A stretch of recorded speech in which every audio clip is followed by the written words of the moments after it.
for your brief and precise introduction. So welcome back, everyone. Good evening to most of you, and maybe to a very few of you, good morning. Welcome back to our session. So this is our second session on Yogacara studies. So today is on the eight consciousness and the selflessness of a person. Okay, I hope most of us here who also attended last week's lesson, because what I'm going to do first is want to check on how are we doing on our homework for the first week. All right. Now, don't worry, you're not going to be graded or anything. I just want to see whether we have any questions or whether we have any obstacles or any problem trying to do the practices. So let's go through the list. We have about 5 exercises. Of course, I didn't expect everyone to finish everything every day. So, okay, now number 1 to number 5, okay? Slow down, especially at meals, talk less, reduce multitasking, focus on your breath while doing mundane activities, or do sitting meditation 10 minutes a day. Okay, there are 5 of them. Okay, let's show me by typing in the chat box for among the 5 items, which one that you have done at least once, right? Number them. You say, if you do 1 to 5, just type 1 to 5. Okay, I've done at least once during the past week. Or oh, I've done only meditation, just type in 5. All right. So, but if you've done everything every day, just keep typing 1 to 5, 1 to 5. Okay, just kidding. They want to know how everybody is doing. Okay, someone confess. All right. I think it's a she. Or a he. I don't know. Sorry. And if they forgot the homework, it's fine. Oh, Kenny did 1 to 5. All except 4. Okay, 1 to 4. Oh, welcome, Chris. Yeah, don't worry. We have chance for you to see the recording sometime later. Okay, 1, 2, and 4. It seems like 1 to 4, 1 to 5, all except 4. Okay.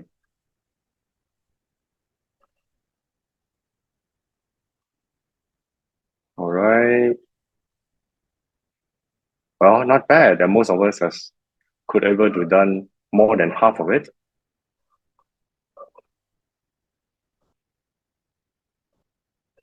All right.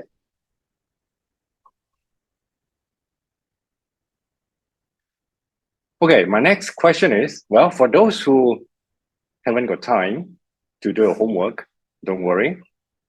This week, today, we're going to have new homework. And I think it'll be a little bit fun today. So I'll let you know at the end. Okay, among the 5 exercises we tried last week, actually, which one do you think is the hardest?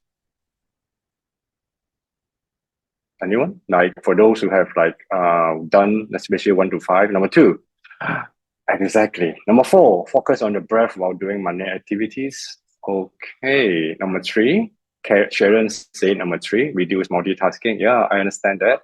I find it really hard too. You know, even now when I'm talking to you, I will look at 3 screens at the same time. I think this is also called multitasking, but I try to focus. Number 4. Okay. Right. I think.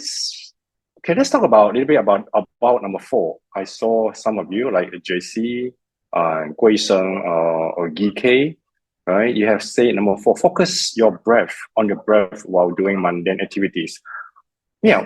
What did that mean to you? Why is it difficult? Let's say, I don't know. I simply, if you could, voice out, turn on your mic. Let's say Jesse, can you share some of your thoughts with us? Just a few words, if you could, because I saw your name first. Are you here?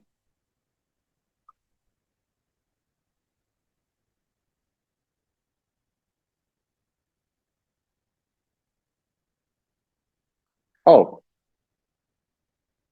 okay. You chant mantra. Okay, that's pretty good. How about? Let me see. There's another one on the top list. Jacqueline, are you there?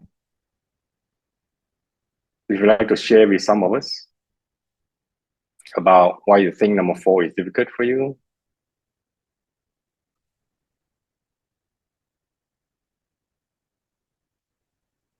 Oh, so your question is what is mundane activities? Yeah, mundane activities. Good question. For me, mundane activity is something that don't demand so much of our attention. Like something we do, something we can almost do it using our automatic pilot, our autopilot, right? Right. I wouldn't say driving, driving near 100% of your attention. I would like, let's say you're walking from your cubicle to your washroom, or you're taking a bus from your place to your work. Yeah. So these are what I call mundane activity that don't require you to pay 100% attention. That you can kind of like put 50% on what you're doing and then free up your mind for half the time. Okay, never mind, yeah. If you cannot. So that's why I want to make sure that if you have understood what you want to do, like focus on your breath while doing mundane activity. For me, when I'm sitting in a bus, let's say, even sometimes when I'm waiting at the traffic light, when I was driving, so I would just take my focus back to my breathing, maybe just for 1 or 2 seconds. I remind myself, now I'm breathing in. And I purposely try to feel my breathing without controlling it, try to feel the air brushing through my nostrils, going to my lung, and then breathe out. Even just one breath at a time. I think that kind of like give me a sense of be present and be more to myself. All right. So that is what I mean by focus on my breath while doing mundane activities. Like let's say if you do our dishes, right? We're washing dishes. Of course, you can pay full attention on your dishes, like what Thich Nhat Hanh had taught us to do. Right, the 一行禅师, they say when you're washing dishes, try to enjoy the washing dishes itself, right? Put 100%. But most of us don't do that, right? At that time, well, instead of putting attention to the plates or the water, we can put attention to our breath.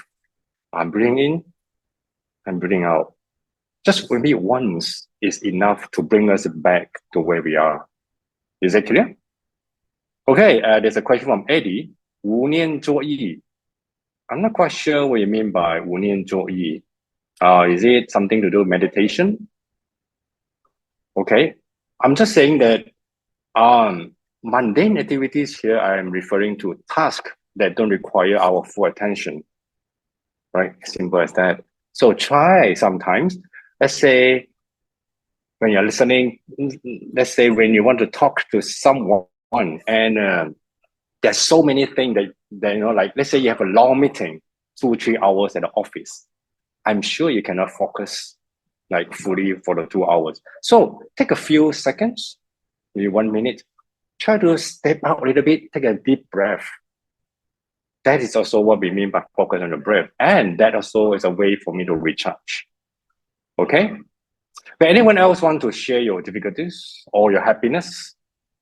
Let's say someone who has tried to talk less. Let me check. Oh, may I know Lai Hang, Chong Lai Hang, right? Are you here? Are you able to talk in the Zoom? Hello. Hi. Yes. Hi. So you said you have difficulties in talking less? Yeah, why so? I can't control talk less because everything in my life is very interesting. Oh my goodness. It's nice. Very nice. Okay. Well, So maybe I will try to talk less. yeah. Later. Well, I mean if you are creating happiness to people around you, why not? Yeah. Right? Yeah. What I mean, talk less is the opposite of talking less, actually listening more. Listening to what other people have to talk to us, have to tell us, and giving more chance to other people to listen to them. So that is what I mean by talk less. Yeah, I but will I mean, yeah. Don't worry. I'm sure you are creating happiness for your friends and your family. So keep doing it. But sometimes when they need to talk to you, yeah, just give them your ears. All right. That's what I'm trying to do. All Okay, right. okay, So thank you. I don't want. So next thing I'll talk about is, well, try to at least do some meditation. I know it's hard. Yeah. Giving up 10 minutes of our time staring at the smartphone screen is very hard. And staring at our computer screen is also very hard. But try to do maybe 5 minutes a day, do some meditation. That the practice that we share during the lessons at the end, I think that is very important for us to actually build the habit and then to be more familiar with it. Yeah, I'm sure you see a benefit in just a few times. Okay, so this is the homework for last week. All right, so next week we'll check again to see whether we have done. And I'm sure we have a busy week. Okay, so let's talk about. So today I actually want to talk about the eight consciousness and selflessness, right? So we're talking about selflessness. Actually, it's a very hard concept. It's because we're always thinking about the I, right? I. Let's say this week I received a photo from my friend sharing on Instagram, and he is showing me like the very beautiful photo in this is in Switzerland. I think this is somewhere near, or this is not in Zurich, definitely, but somewhere out, somewhere very beautiful, like the waterfall falling down just right next to the church. I mean, what kind of heaven is this? For me, it's a heaven. Right. So when I look at the photo, I was like, oh my goodness, I hope I am there. I'd rather be, holidaying than sitting in my office preparing my slides for tonight's talk. So that is the thought that I was having. So I'm sure many of us have the same thoughts or same feeling. I mean, look at photos people sharing on Instagram or Facebook, telling us how happy they are, what kind of beautiful places they've been to, right? So look at the photo like, oh, how wonderful, if I could be there instead of stuck in here doing my daily routine, going to the same places, come back to the same place and seeing the same people. So this is why we always think about how we could be doing something else, run away from our daily activities and try to do something more exciting, more interesting. But the word Yogācāra teaching, it tells us that, well, everything, if you remember correctly, last week we talked about everything comes from our connection. Right? Connection means that everything comes from our how we see things, right? And we only see the images that comes from our mind, right? When I look at the beautiful picture of this, I cannot imagine, myself like slowly walking through the beautiful countryside, enjoying the sight and feeling like, oh, really like in a heaven. But for some other people, maybe who live there every day, maybe for them it becomes such a habit to seeing seeing this scenery. Maybe they don't feel like they're holidaying. Like think about the people there are most of them are hotel over there. Think about the people who are working in a hotel, right? The people who are giving service at a hotel, or maybe the pastor or the brother giving the religious service in the church, or because they are there every day. Are they still enjoying as much as we do? Right? Maybe not. Right. So that is what the Yogācāra is telling us, that, well, no matter how beautiful or how we want to be somewhere else, it's always our mind that is making all this difference, right? So it teaches us that rather than seeking to escape from all the unwanted situations, so what we need to do is to examine the way we recognize them. That means that the situations we find hard and difficult, and the way we understand their content, right? How we look at them. I remember when I first started to learn meditation, my teacher always told me that, our mind is a monkey mind, right? He always told me, because every time when I sit down meditation, my mind will be rushing everywhere. I'll be thinking about my work, my school work, and planning for the future. So every time my teacher will give us lecture at the end, stop your monkey mind, just come back to your breathing. Yeah, that is what I'm saying about.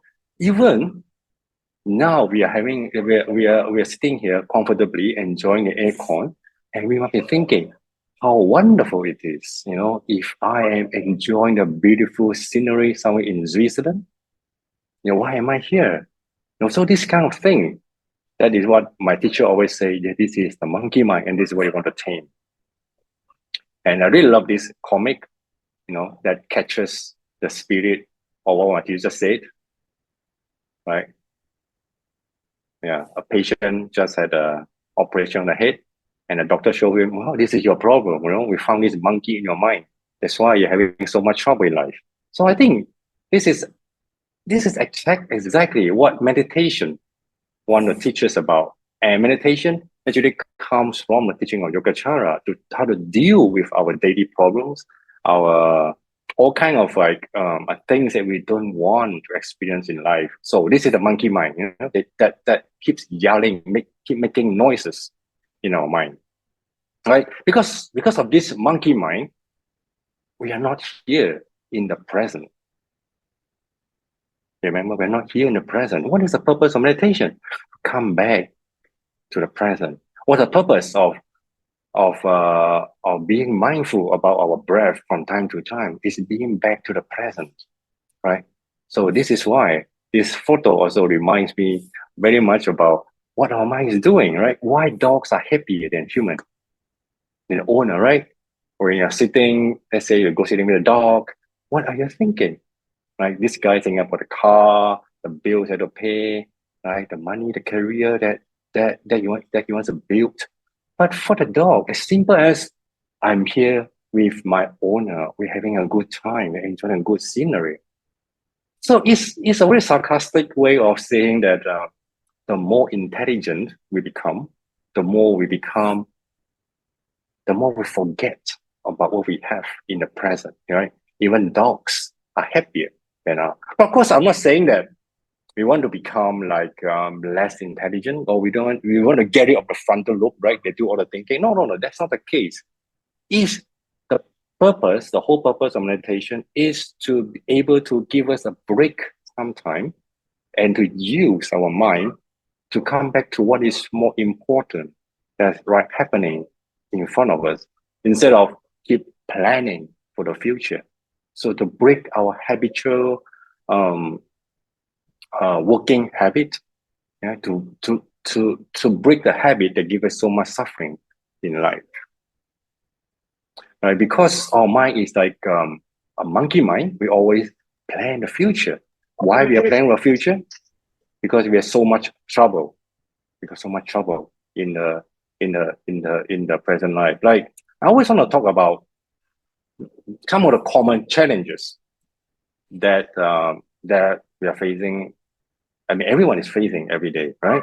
Like, first of all, digital challenges. Nowadays we have cyberbullying, we have online privacy, peer pressure. Digital challenges is like when you go online. Sometimes have anyone ever warned you not to put your family photos in Facebook and Instagram, right? Anyone warn you before? Well, me too. I always got that warning from my friends. But for me, I still do. But even though I put my own photo, I try to put mine. I had to remind myself, I don't mind if people copy it and then use an AI to change my face to someone else. So I'm ready to take the risk. But if I want to put other people's faces, I will have to ask for permission.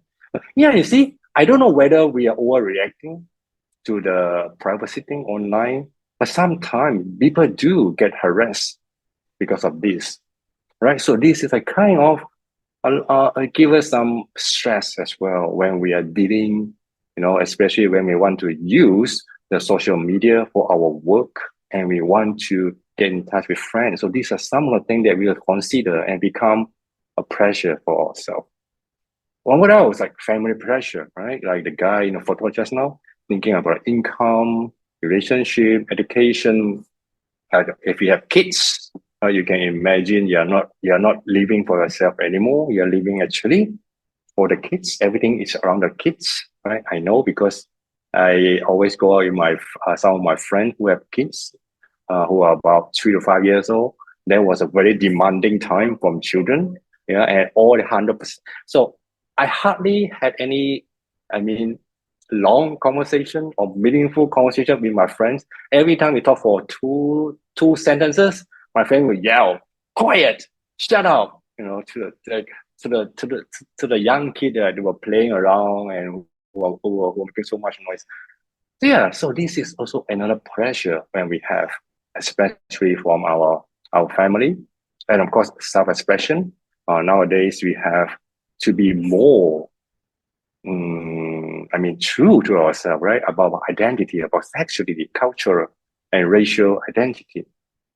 I think Buddhism, in this sense, is that we are more open to different kind of, especially sexual identity. Yeah, because in Buddhism, we never actually has any bias towards people from different sexuality. As long as you learn how to be calm, you want to learn meditation, so everyone is welcome. But self-expression in a society is not so, because we are so used to categorize ourselves and other people into a fixed category, either you're a boy or a girl from the time you're born, right? So if you're somewhere go in the middle, so you had a very hard time. I mean, for most people in Asia, that might be the entire life. You could have faced a lot of pressure from surroundings. So self-expression is also another pressure. Physical changes, right? Self-consciousness, the body changes, the sickness that we are facing. Like for me, I used to say that, well, I'm still young, no, I'm only 40 something.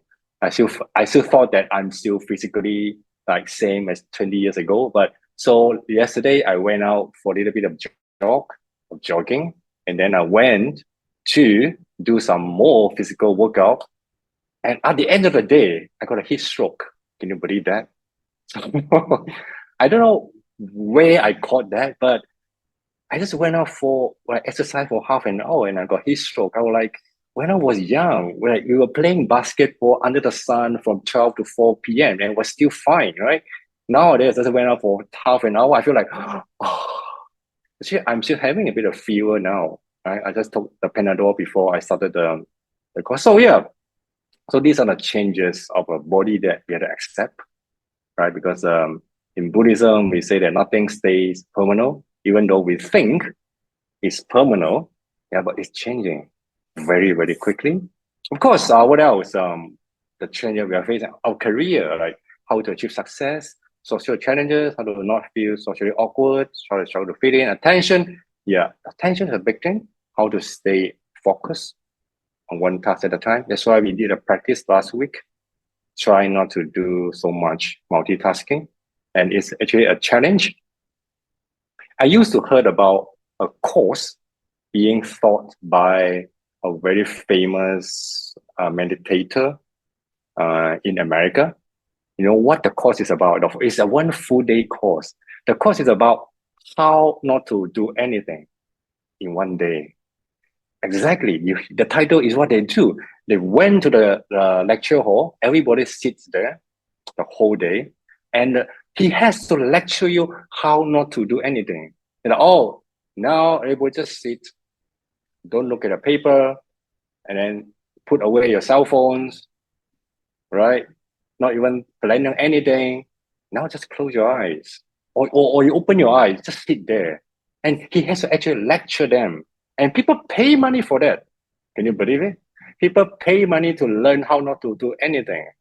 So this has become a way. This has become a way that we want to learn, something we want to learn. Of course, memory. We want to improve our memory. When we study, when we work, we want to increase our family, to increase our memory to be better, handle our work. So we always think that only if I have more time, only if I have more energy, I can learn more, I can earn more for my family, right? So you want to know how to do it. You want to know how to improve memory. You want to know how to increase our attention. You want to know how to attract more friends into our social group so that our business will grow. So it's how.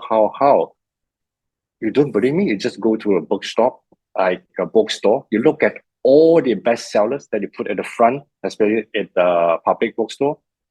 Every book is telling us how to do this, how to do that. So it tells us that what we want is actually how to do better in life, right? So it's about how and how. Okay, so but the question that we want to ask ourselves in learning Yogacara, especially in Yogacara Buddhism, is actually what, right? What am I in reality? There are three questions we ask actually in different stages of life. The first thing is what, why, and how. I take my niece for an example. When my niece was about 2 to 3 years old, the questions he asked most of the time was, "What is that, Jiu?" Right? She will pointing at something and ask me, "Keep on, what is it? What is that?" Right? So the what always come to the mind. You want to know about themselves and about the surrounding, right? So, and when they get a bit older, to think, oh, why is this? You know, about 5 or 6 years old, why do I have to go to school? You know, why do mom and dad didn't talk for 2 days? Why? Why are you not buying me candy anymore? Why? So they want to find out why. And later when they go to school, right, they start to learn how to write, how to draw, how to speak different languages. So the question now is become how. So this is exactly the process that we have gone through from our childhood to adulthood. So we almost forgetting that we used to be so curious about what is this, what is that, what am I?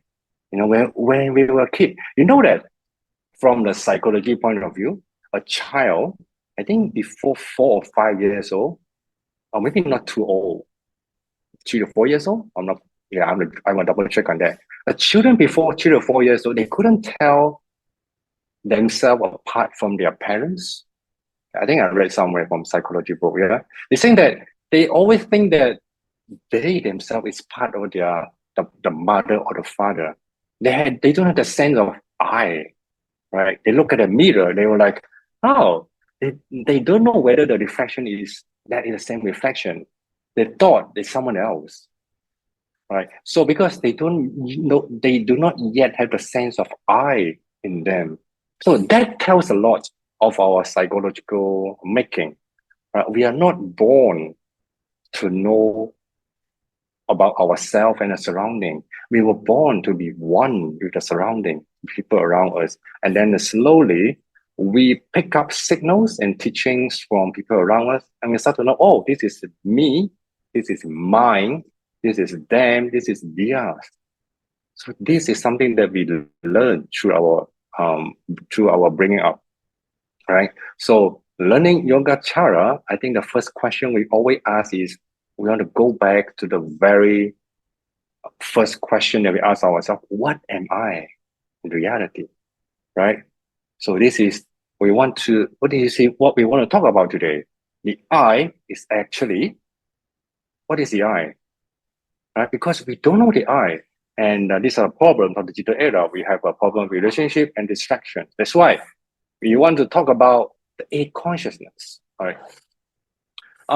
It's very interesting is that in the Yogacara system, when we talk about I, right, a person, myself, having a body and a mind, we know that there's a difference between the body and the mind, right? The body does all the job, and the mind does all the thinking. Simple, right?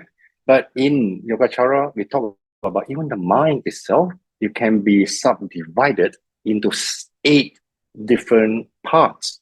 So each one is called a consciousness. Conscious means to know, right? Something that make us know what's happening around us. So it is subdivided into 8 consciousness. Okay, for the most outskirt, like the most obvious of it is the five sensory consciousness, right? The eye, the nose, the tongue, the ears, and our body. So these are the five sensory consciousness that is also part of the mind, right?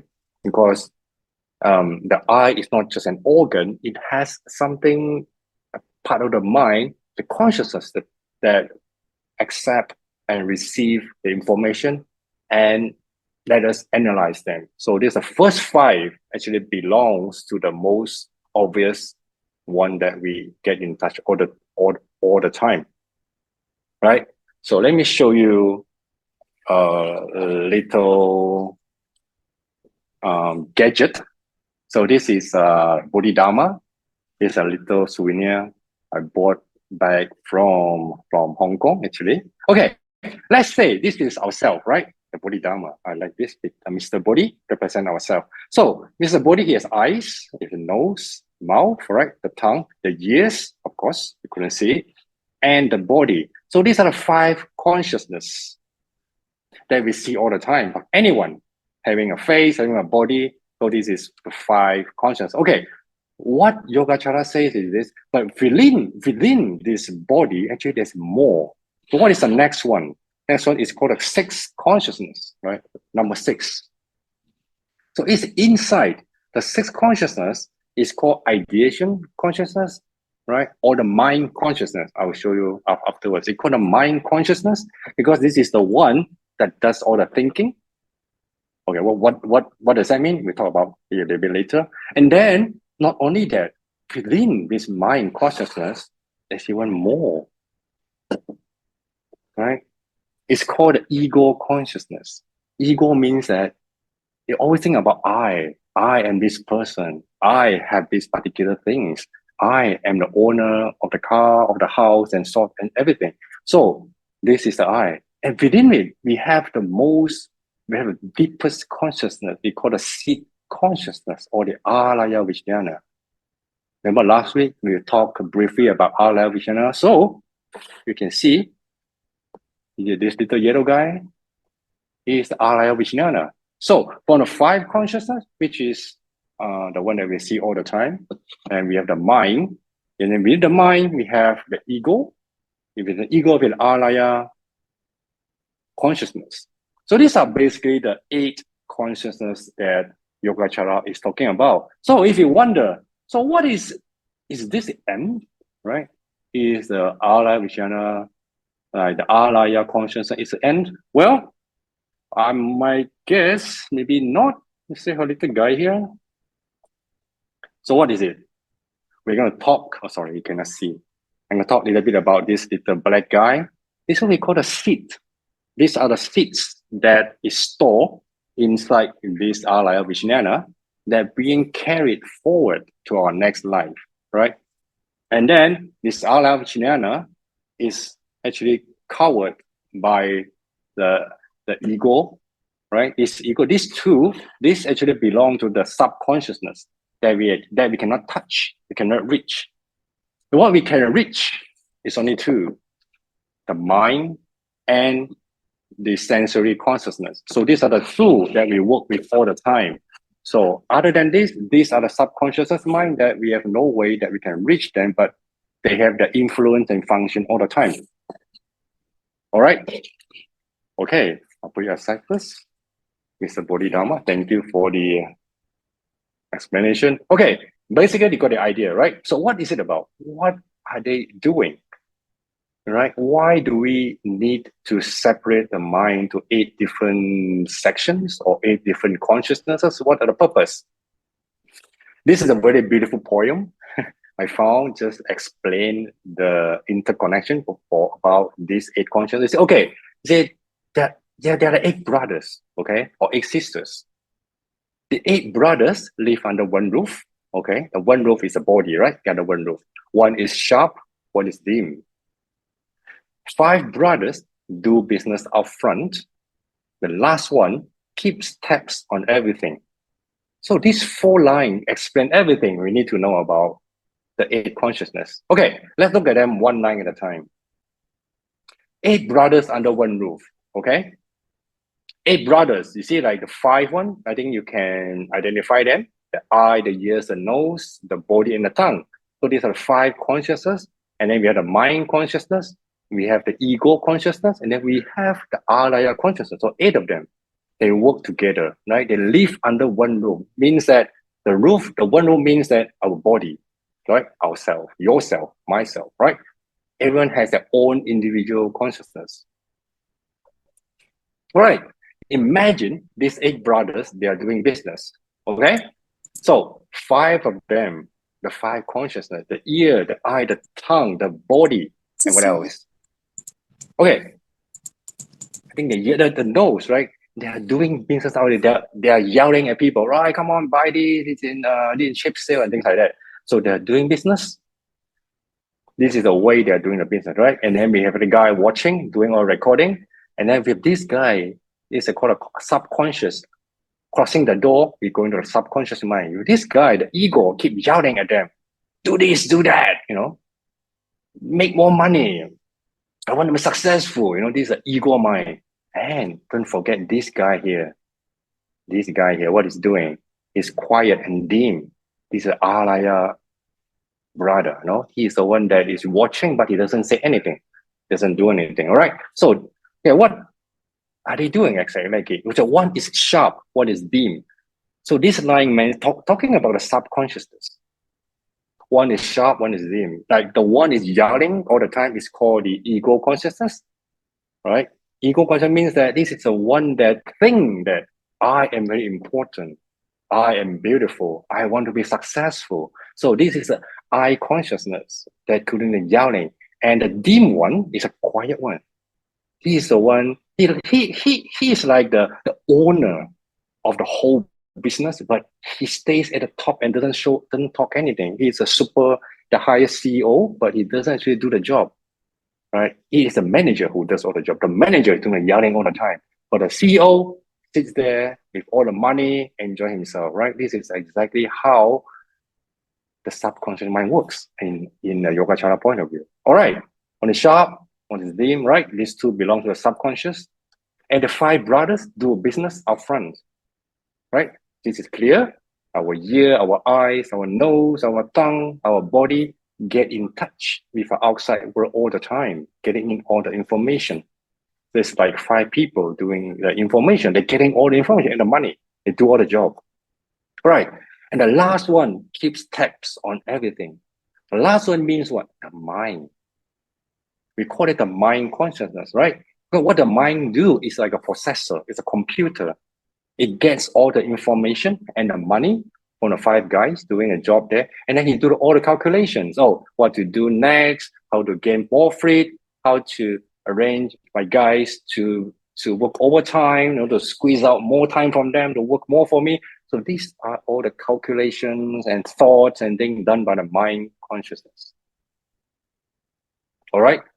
Any questions so far? So this simple poem just explain what the 8 consciousness do to us. All right. Someone say something in the Manas is yelling. Alaya keeps tap. Well, Manas is yelling. You're right. Alaya keeps tap. No, the one keeping tap is the 6th consciousness. Okay, I'll explain this a little bit more. Yeah. All right. So what's next? Okay, let's go a bit deeper. What are the first 5 brothers do? The eye consciousness, the ear consciousness, the nose consciousness, the tongue, and the body. Right? These are the very simple but passive receivers of sensual information. Okay, imagine them, right, as a hardware. That hardware that can see, they can hear, right? They have a receiver, they can talk, they have a speaker, they have nose, they can sense the smell, and then they have tongue, they can also tell you the taste, and they have the body, they can get the sensation. It's like a robot, right? So the first 5 brothers, they don't have language, right? They do not interpret anything. They don't even have thinking, right? They don't do they don't do judgment. They don't look at, let's say, these 5 things, right? They don't hear noises and they, oh, I like the noise, I like the music. right? This is different. If we talk about the ear is only a receiver. It gets the information, the vibration of the molecules in the air. It get a vibration, and then the vibration it transform into electrical signal and sent to the brain. So the brain is the one that do the job of analyzing what they hear, whether we like it or not. So this is exactly the same as the explanation that comes from the brain science. They talk about how the cognition works. The five consciousness doesn't do any judgment. You know, they don't even name things. Oh, let's say I see you on the screen, and oh, I know, I know this is so and so. I know this is dropping. Oh, I know this is Sharon. But the eye that only see couldn't tell what is what. All right, only my mind, the sixth consciousness, like the mind consciousness, they get the information, the light signal, and then you can tell what it is. All right, and the more important thing is the five consciousness, the five brothers. They only live at the present. They don't know the past. They don't know the future because they don't do any thinking. Remember, because they don't have any language. Right? This is exactly what it means by the five consciousness. Right? Okay. What's next? The sixth brother. We talk about the sixth brother. The sixth is the one that does the thinking. That's why we call them mind consciousness. It is equal to the mind, what we call in today's language, right? The thinking consciousness, right? We always think about, oh, do you have a mind? You know, when we want to scold somebody who doesn't do the job properly, do you have a mind or do you mind? Right? The word mind actually refers to this sixth consciousness, the sixth brother, because what he does is thinking. It takes in all the information, right? Do the calculations, right? It takes in perceptions, emotions, deliberation, volition, what I decide to do based on information. So these are all the jobs of the sixth brother, the mind consciousness, right? What's special about the mind consciousness is it can recollect the past, anticipate the future, carrying out calculation and comparison, gathering and synthesizing everything or information. That's why in English we say that when we do something stupid, you're like, hey, your mind, right? So the mind actually not referring to you as a person, the mind referring to your sixth consciousness, something that somehow before you did the action, your calculation was wrong. That's why you lost your mind, right?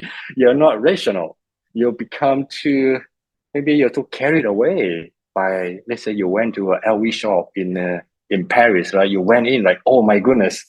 And then you just lost yourself. And when you come back with a few bags in your hand, you're like, oh my God, I just lost my mind. Why? Because your emotion of seeing those beautiful bags becomes so strong, it overcomes all your rational thinking. So the sixth brother take care of emotions, decisions, and almost all the thoughts that we have in our mind. All right, so it's very important. That's why in early Buddhism, before we talk about, actually during the Buddha's time, the Buddha never talk about the subconscious mind. In early Buddhism, we only talk about the sixth consciousness up to this, the mind consciousness. But somehow in the scripture, the earlier scripture, it mentions that actually below the sixth mind, there must be something more subtle. Yeah. So actually during the Abhidharma time, Abhidharma is actually it started a few hundred years after the Buddha, after the Buddha became enlightened. It's slowly developed in the Buddhist teachings that there must be some subtle minds below the sixth consciousness. But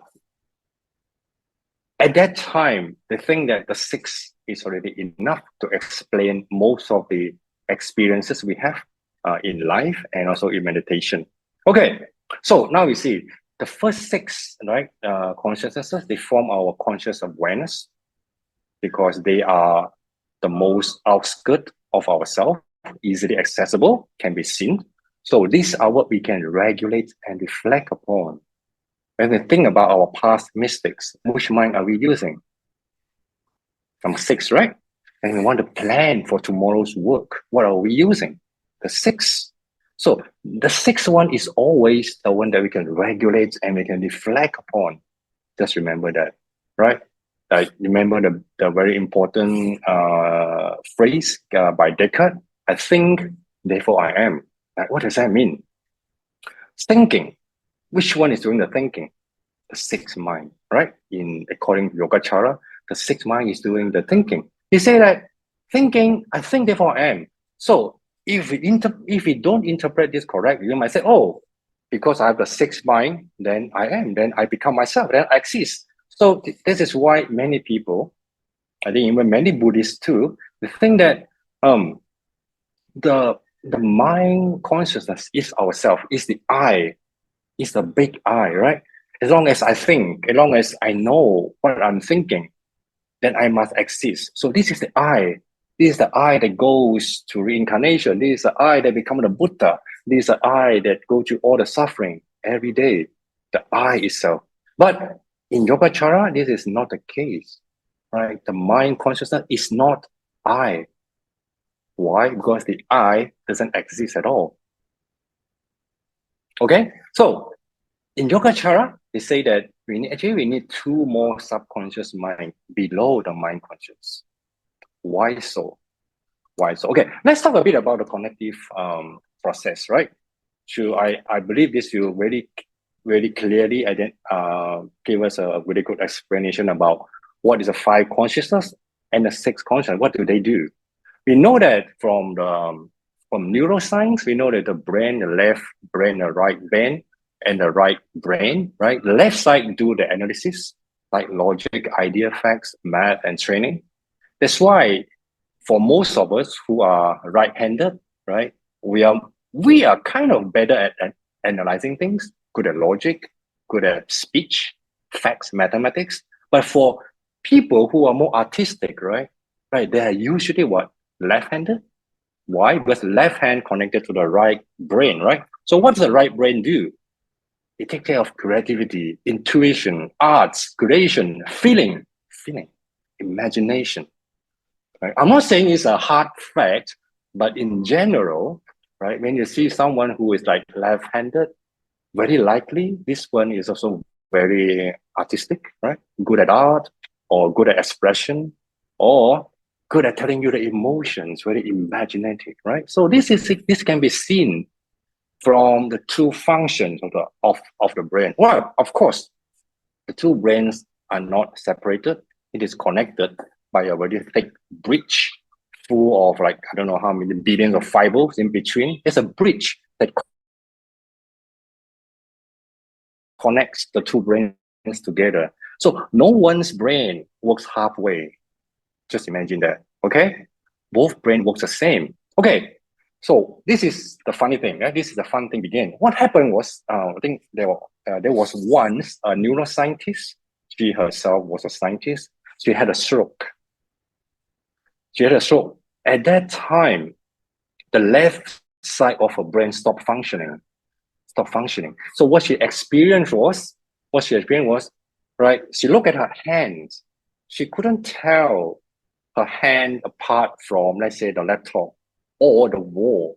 She raised out her hand. She's like, what is this? You know, it's just like a lot of energy, you know, giving the sparks and flowery, very beautiful kind of like fireworks. And he couldn't tell whether that is her hand or that is a wall. She couldn't even tell whether this is called a hand. She don't know the name of this thing. So what happened? Because the left brain is what? The function of the left brain is to give the names, right? To give the names of everything. It's just like, but when the left brain stops functioning, right? It's just like the 5 consciousness, the I, that take in the information, the I take in the lights and send to the brain, send to the left brain. The left brain actually is like the 6, the mind consciousness, right? They tell you, oh, I see this light, this shape, oh, this person must be Bin. Okay, I can tell from a spectacles he's wearing, this must be him. So that is the job of the left brain. Or what we call the mind consciousness in Yogācāra. But when it breaks in the middle, you can imagine the six, like the part of it doesn't work because it couldn't name things anymore. So from her experience, she actually wrote a book afterwards. It's called My Stroke of Insight. She got a stroke and then she got an insight about how the mind works separately. So that was very interesting. And why I say it is because the theory clearly show us the different functions of the five consciousness and the six consciousness, right? The five consciousness is like the right brain, the right-hand side brain, only takes in information, but they don't have a name. So whatever they see, whatever we hear, before it reaches the sixth consciousness, like the mind consciousness, we have no idea what we hear, what we see. So remember that. So these are the different functions of the two consciousness. So they don't actually happen simultaneously, almost, but actually not. There's a little gap there. So this actually has a meaning in our daily practice, in meditation. I'll tell you afterwards. Just keep in mind that, right? How do we tackle this natural process and to use it to help us meditate? All right. So this is the cognitive process between the first five cognitions and the six cognitions. All right. The seventh brother. Seventh brother is a short name, just called manas. All right. Whatever it means, doesn't matter. Just call it manas. It's a Sanskrit term. So it is what? It's a fundamental meditation consciousness. It's the most fundamental thinking process, right? Thinking. Why is called thinking? Because the thing it thinks is very simple. You just think about the self all the time, the ego, the self all the time, right? You attach yourself to the notion of self. Of course, it has some functions overlapping with the mind consciousness. Like just now, someone asked, is the one doing the yelling the mind consciousness or what? Now I'm telling you, the one doing the yelling, right, not a calculation, is this seventh brother, the manas. Why? Because he always thinks for himself first, the selfish one, the ego, I am very important, right? So in Buddhism, when we talk about the manas, we always talk about the four root problems, like the afflictions. Afflictions means the non-purity of it. First one is ignorance. Why are we ignorant? Because we don't know what a self is. The manas always think this body, this mind is I. It's because it is I have to protect it. I have to make the best use out of it. Right? So it's ignorant. Attachment, it means that they believe that oneself exists, I exist, this is me, this is I. And pride, right? We believe that we are better, superior, or inferior to the others. Right? Attachment to self. We believe that oneself is lovable. Oh, right? We like look in the mirror every morning, spend half an hour combing our hair, making our hair. These are things. This is what we cause by the manas. The manas love ourselves so much. We always think that I is the best person in the world. Okay? So this is what the job of the manas. Okay. And eight brothers, the innermost mind is called alaya vijnana, alaya consciousness. We call it the storage of all seeds, right? It is an uninterrupted retaining mind, and the same in okay. What does it mean by uninterrupted? Okay, that's why we want to talk about why do we need the alaya vijnana, right? Remember this guy, okay, Bodhidharma, welcome back. The five consciousness, the mind consciousness, right? They do all the thinking and calculation, and the ego mind, right? They always think that. So why don't we stop here? You know, why don't we stop here? Why do we need two extra minds beside the thinking mind? The reason is like, remember the Yogācārins? What do they do all the time? Meditate, right? Meditation. You know that in the meditation, when you actually achieve certain levels, when you achieve certain level, these five senses and the mind stop functioning. It stopped working. I mean, your thinking mind, thinking about the past, the future, even the present, it stops.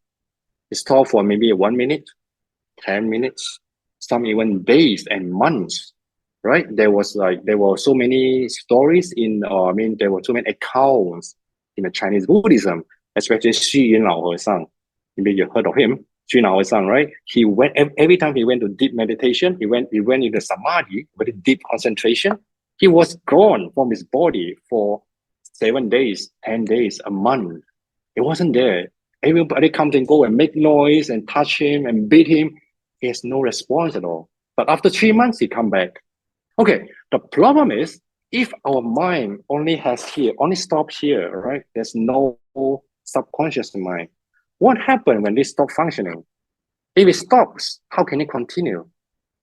When 3 hours and when he comes back, return to the world, how can he remember what happens before he went into deep meditation? Now, because of this, right? So these are the actual experience of so many Yogācāra or so many Buddhists in the past. So they know that they know from logic that there must be something more subtle than the mind. So that's why they come up with the ego mind and Alaya Vijnana, this yellow guy here. This is what is needed because this is why you say like the Alaya Vijnana is the storage of all the seeds. It is uninterrupted retaining mind. It doesn't stop. Even when somebody go to deep concentration or somebody in coma, you fainted, even you die, right? Let's say we all have to die. When after we pass away, this mind stops, right? The body function stops, but the subconscious mind continues, right? Why do they continue? They have to. If not, then the theory of reincarnation in Buddhism doesn't work, right? For something to reincarnate, or somebody to go to the next life, we must have something that carries the memories, that carry all the karma. Karma is what we have done in our whole life to the next life, right? This black thing, karma, is stored inside the subconscious mind. So this is why in Yogācāra, we need to have the Alaya Vijnana and the manas, these two subconscious mind that can explain what happened when somebody died or fainted or did in meditation. Okay, so that's all. This is why I want to explain. All right, so the 8 brothers. Okay, oh, sorry, 1 hour ago. All right, so from here we can go to the theory of seeds. This is what comes next after we have the Alaya Vijnana. Okay, so what happened is, remember like we in the Alaya Vijnana, right? The 8 consciousness, there's a little guy, the black thing. What is the black thing? In Yogācāra, we call it seeds.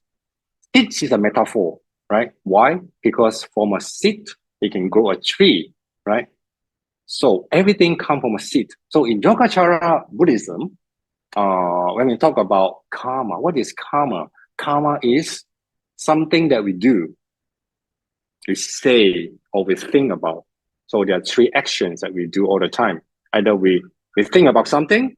Let's say I'm thinking about, oh, I want to buy the purse, so pretty. And then action, I actually go to the shop, take out my credit card and I buy it, right? So there's an action of the body. And after that, I go and tell everybody, I bought an LV purse. I bought an LV purse. The speaking. So all these 3 actions actually leave an imprint. We call it karma. We call it karmic impression. Karmic impression means that it leaves some tracks, become like little seeds that you keep throwing in the storage of the Alaya Vijnana. All right, so this is the idea of the seeds. Everything we do, everything we say, everything we think, it has a trace, it leaves a trace behind and is stored in this storage. Okay, is that clear? Okay, so before we go into that, right? So what happened is, it explains how we experience our daily life. Have you heard some people say that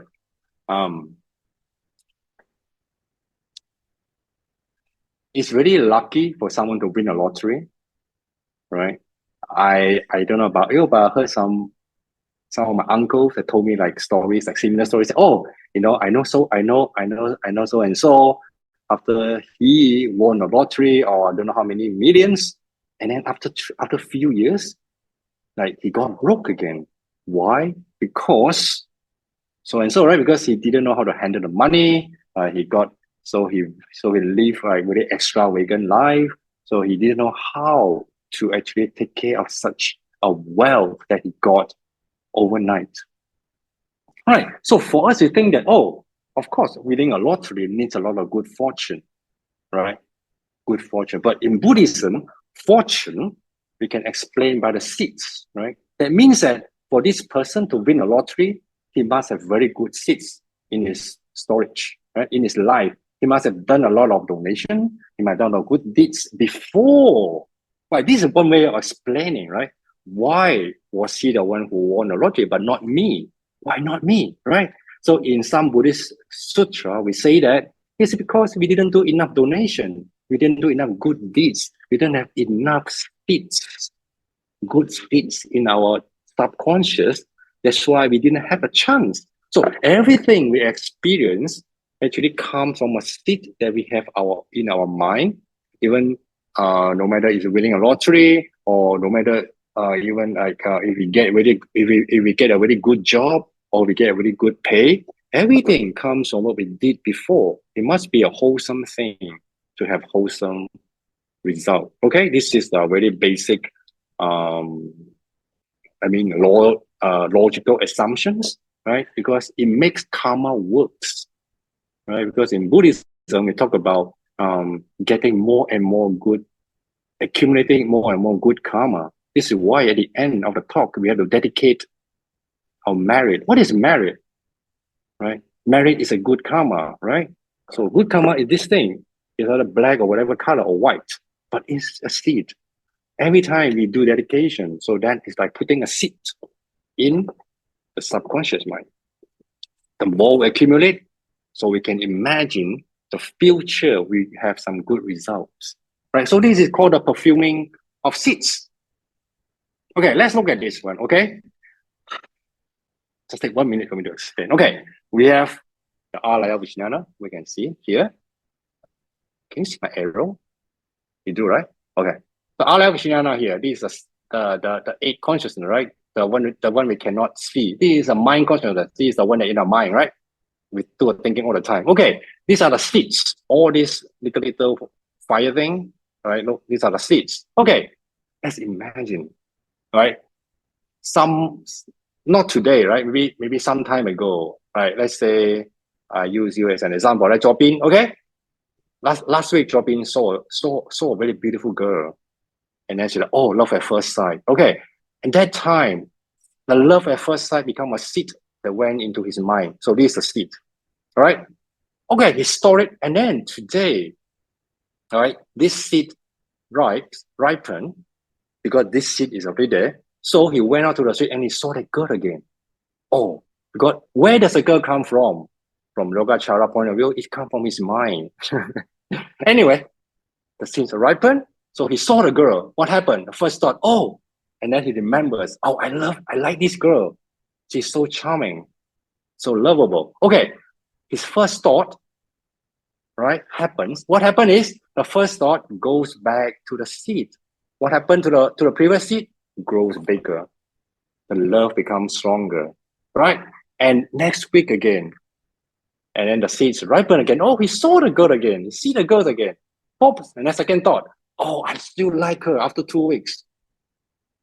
I love getting stronger and stronger. And then it goes back again to the storage. This time, the seed becomes even larger, right? That is why we call love takes like a longer. The longer we love somebody, the stronger the attachment, the stronger the feelings, the sensations always come from time. That's why this is how it explains how the storage of the mind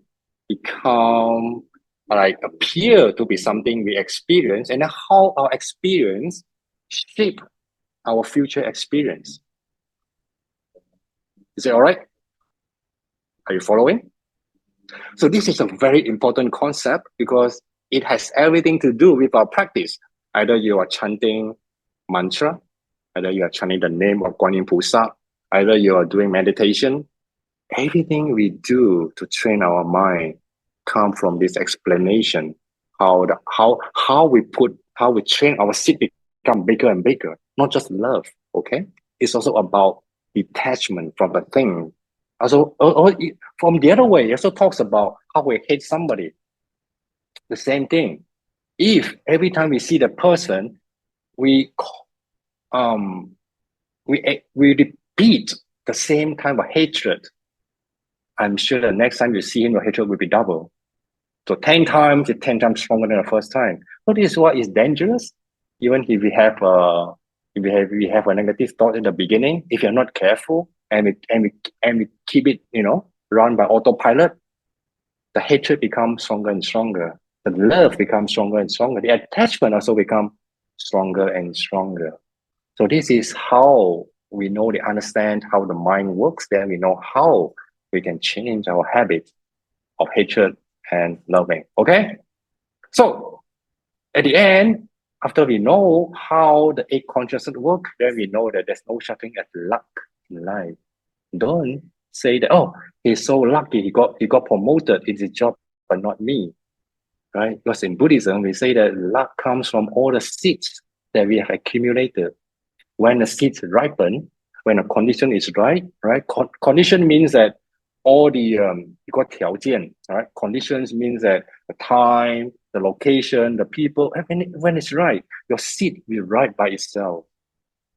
So that is luck. We always think, oh, it's so lucky. Why am I so unlucky?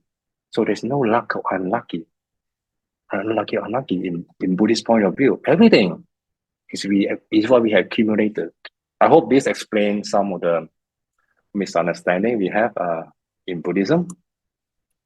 Okay, so what am I really, right? This is the question we asked in the beginning.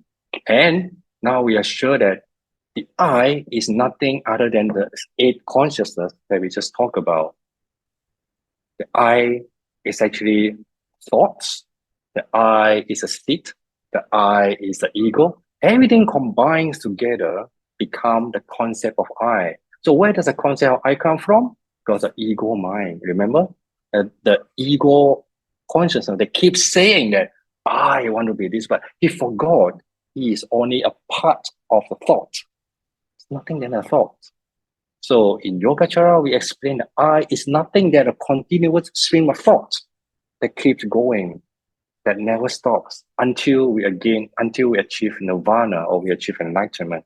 So this is the I, right? This is not the I that we talk about the soul, right?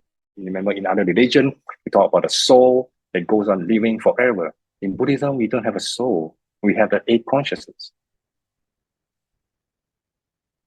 Okay? Okay, up to here, any question? Oh, okay. Hi, Venerable, I have a question. Yeah. Yeah, I'd like to check. So just now you mentioned about the thought, right? Before it becomes a seed. So what can you do to change the seed that goes into the layer consciousness? How do we change the seed? So let's say if it's a good thought or bad thought. So good thought could be, for example, like Chopin were to say, oh, the girl is very nice. So instead of he keep thinking, so what can he do to change that thought then? So that the seed that goes in will be a good result. What do you mean by good result? Okay, the other way. A bad thought. Okay, let's say you see someone that you do not like. Okay. Yeah. So how do you change that such that the seed that's planted is not the bad one and gets bigger? That's a really good question. Yeah, this is exactly what we do especially when we want to have anger management. I'm not sure if you watched that movie before. Anger management, something to do with this. Whenever you feel your emotions of anger arises, at that time, it's about a thinking, right? You think about it. So you try to analyze where is that anger come from? What is that exact character that you don't like about that person? Is it because the way he walks or she walks, the way they speak, the way they treat you, or just because of a look? And sometimes it's ridiculous. We don't like somebody because of the way they look. Right? So how do we change the seed about a dislikeness, right? I don't know about hatred, but dislikeness is whenever we feel like, oh, I see that person again. Remember that in our experience, we used to dislike them, but this time we catch that, oh, I know the emotion of dislikeness is coming up. Okay, let's stop now. Why do I feel awkward? Why do I feel uncomfortable? Try to analyze it. And when you find out, oh, just because somebody look and I feel I don't like them, then because of this rational analysis, you know what we have done is not right. At that moment, the feeling or the emotion of hatred or dislikeness will be reduced. When that happens, when that goes back to the seed will become smaller, right? The seed of hatred becomes smaller. And then the next time it appears again, you see the same person again. Of course, the same feeling still arrive, but not as strong as before. And you keep doing that. Oh, he's not that bad, you know. Like there must be somebody who think about him as a good person. Let's say his children. The children must love him. Why should I treat him this way? And the moment you think that, oh, your hatred becomes smaller, and it goes back to the alaya, and the seed becomes smaller again until it disappears. So this is why that's why somebody call it positive thinking, but I don't call it positive thinking. I call it rational thinking. Okay, if you want to love somebody more and more, every time you see him or her, you just keep thinking, how I love her, how I like him. Then you eventually have a lot of affection toward that person. And it also works the other way around. It's how we change our habitual thinking. So this is how we change the seeds. Would it be similar, let's say someone who does Buddha name chanting, so instead of a dislike of the person, then they will chant Amitofo. So similarly, it will change the result, right? Yes, definitely. It will plant the name or the, you know, that when you chant the name of the Buddha, you not just a name. You have to imagine like the picture or how the Buddha look like, right?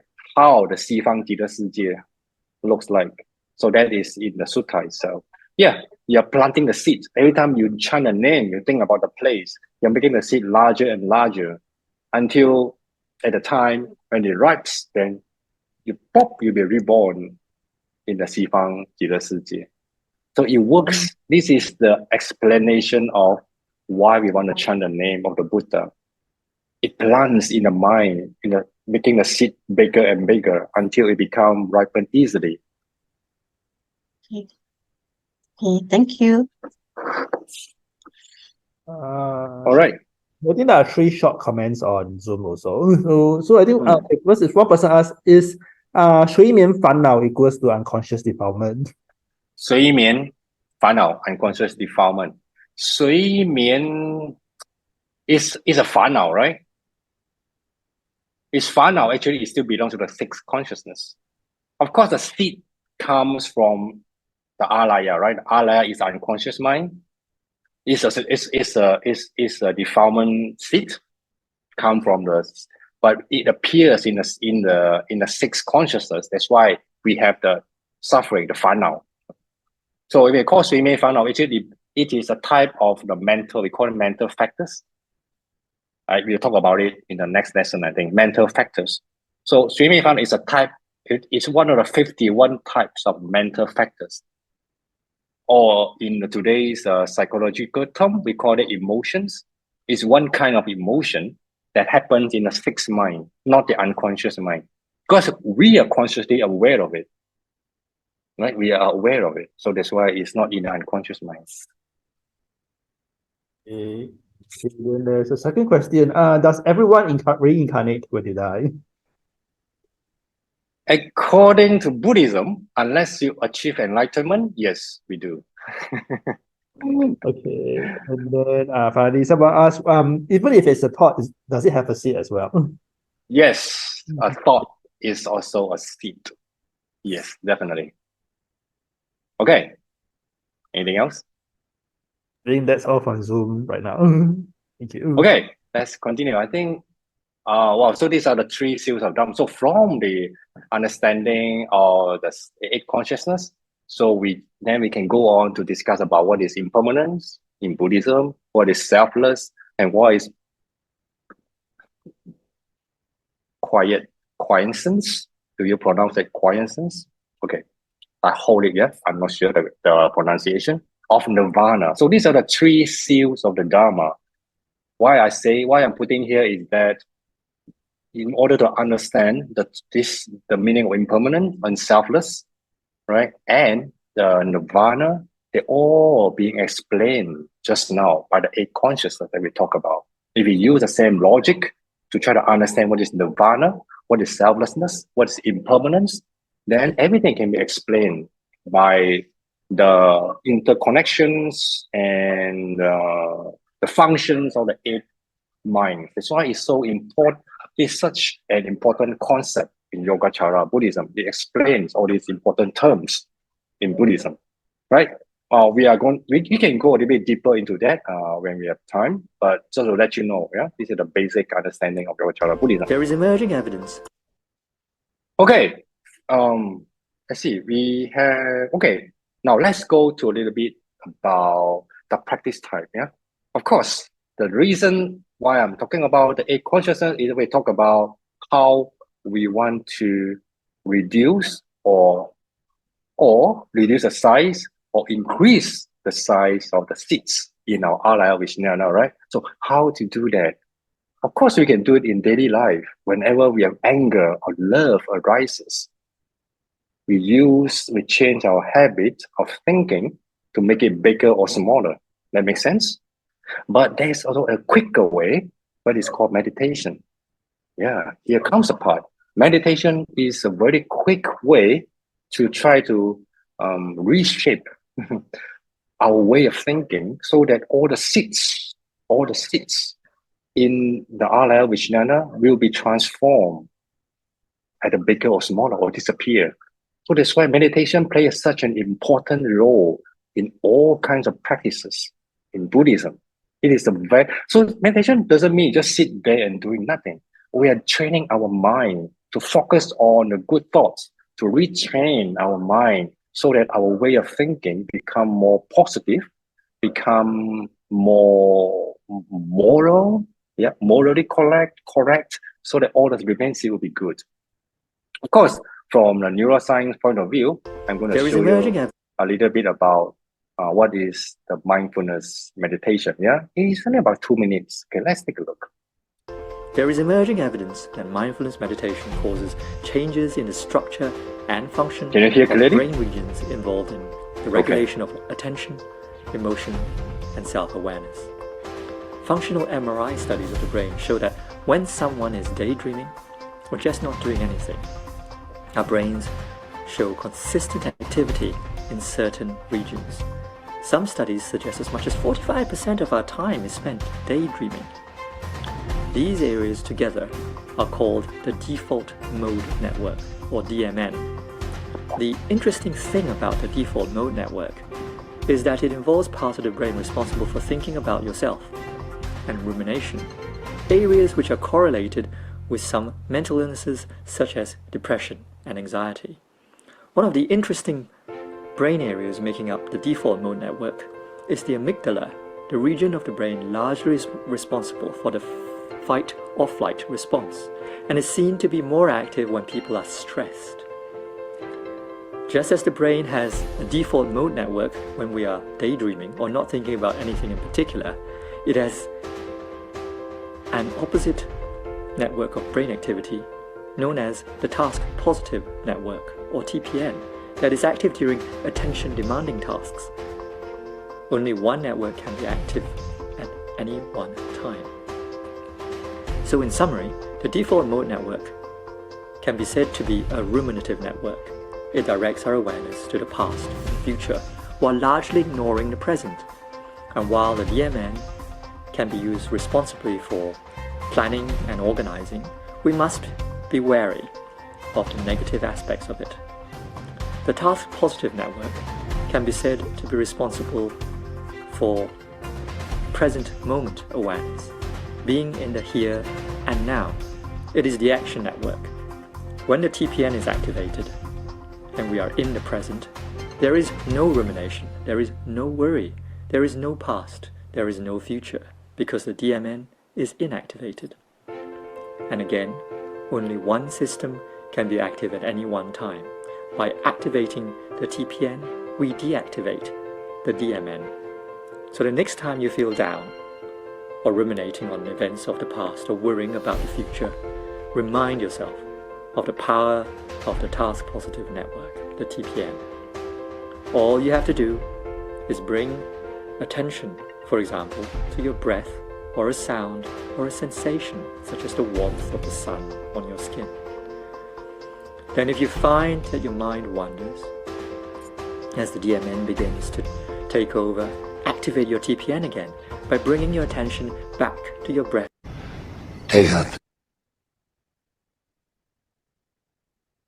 Oops. There is emerging evidence. Okay. Sorry about the button. So that is exactly what we talk about meditation. What it does is actually activates the TPN, right? The task positive network. That means that we are back to the present and not ruminating about the past and the future. So the positive of it is actually suppress the amygdala. They make us less stressful, that make us more focused on our tasks, make our memory functions better, and make us more energetic, and even become even more compassionate. That's why meditation, the longer we do the meditation, we try to activate the mind to be here and now, to focus on our surroundings, focus on our body, even just focus on our breathing. They give us a sense of calmness, and by itself, it creates a kind of compassion towards others as well. So it's no surprise that if you see some very highly trained monks, maybe come from Tibet, right, or come from a forest monastery somewhere in Thailand. When you just get near to them, you feel the sense of calmness, the sense of compassion, like a kind of love that actually just spread out from their heart so strongly that you don't have to say a word. So that is how meditation can shape and change our mind and reduce our anxiety and all the kind of suffering.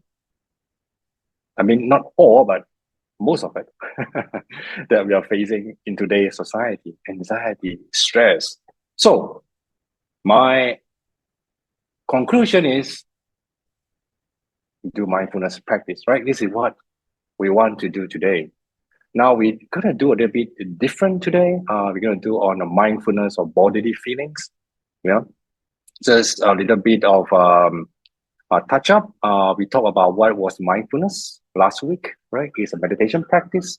Is to be aware of the body, our feelings, emotional states of mind, and natural phenomena, and be aware of present moments and understanding the reality as such. So these are the basic meaning, interpretation of mindfulness. Right. So being mindful simply means having good control over our attention. Right. We need attention. So being mindful means that we can place our attention wherever we want, and it stays there. And when we wanted to shift to something else, we can. We have total control. So that is mindfulness. All right. So now we're going to a little bit deeper into mindfulness. Actually, there are a few ways of doing mindfulness practices. It's a form of meditation. We start from the very first step, right? Last week, we did something on being mindful on the breathing. Remember how to know when we breathe in and we breathe out. So today, we're going to do another practice that will be fully aware of the states and actions of our body, right? No matter when we are walking, standing, either we are sitting or lying down. So what do we want to pay attention to is our bodily feelings when we are sitting. right? When we are walking, when we are standing, how do we feel about certain parts or certain sections of our body? There are three feelings, really. It's very simple. One is pleasant feeling. I like it. It's enjoyable. One is unpleasant feeling. Unpleasant feeling might be painful, suffering, right? Uneasiness. And neutral. Neutral means all right, not particularly pleasant and not particularly unpleasant. I'm just neutral. So basically, we want to analyze our feelings using these three terms: pleasant, unpleasant, and neutral. Right? This is what we're going to do after that. Okay, let's start by doing a bit of stretching. Now, I want you to sit to the very tip of your chair, just like this. Can you hear the music? Is it loud? Very loud? So yeah. Okay. Can you hear my voice? Okay, I think it works. All right. So what we're going to do is we're going to do a little bit of yoga stretching. I don't want you to force yourself, right? Know our body, know our limit. This is the first step to try to feel our body from inside out, right? So what I'm going to do is we're going to turn our body about 180 degrees to the back. But I'm going to lead you, right? I know that we can turn right away, but let's do it one at a time. We have a sequence. First, know where we want to go. So our eyes turn, right? Turn our eyes until our eye cannot turn anymore. Then our neck turn. Until our neck cannot turn anymore, we turn our shoulders. And then when our shoulders go to the limit, and then we slowly turn our chest. And then all the way, we turn our waist until we go as far as we could. All right? Okay, let's do it together. I know many of us has already done it. Is it painful? No, don't stretch yourself, right? The thing is, do it very slowly to experience the strain we have on the back, on the neck, on the back, on the shoulders, right? Okay, you can put your hand like comfortably on your lap or on the chair as shown. Now we start by our eyes, go to the side, go to the left, and then our neck, shoulders slowly turn. We feel when our shoulders reach the maximum capacity, there's a little bit tightness on our shoulders. And then we keep turning, we turn our chest, and then we turn our waist. Try to go as far as we could. And when we reach there, without causing any pain, we just stop. Take a deep breath. Breathe out.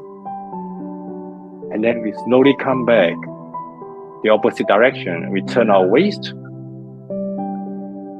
our chest, our shoulders, then slowly turn our neck, and the eye, right back to the center. Okay? So doing throughout the process, try to feel which part of your body that give you the strongest sensation. Is it painful? Is it strained? Or you feel nothing? Just name it. Now let's do the other side. To the right, our eye turn, our neck, and then it brings our shoulders, our chest, and the end, our waist. We slowly go to where we have to stop. Stop. Take a deep breath. Breathe out. Then we slowly come back, starting from the waist, chest, shoulders. Know exactly each step. And then slowly our neck, the eyes. Right? Know the sequence very clearly. Try to feel the body, which part that gives the strongest sensation. Now we do one more time. So do it using your own pace. The left.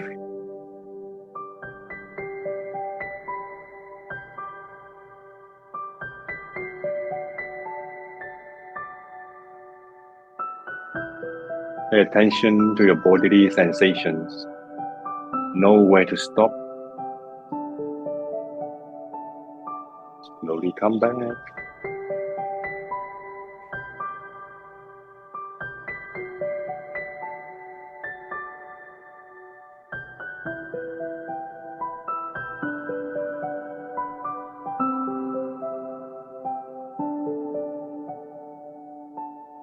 Now we go to the other direction.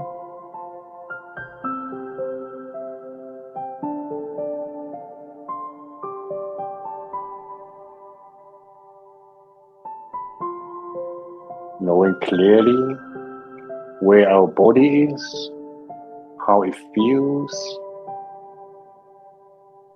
Slowly come back. Learn to feel our body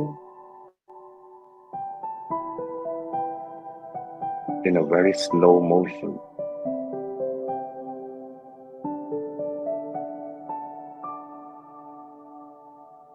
So when we come back,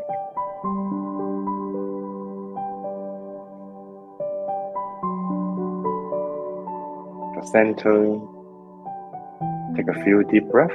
Breathe in, breathe out. Breathe in, breathe out.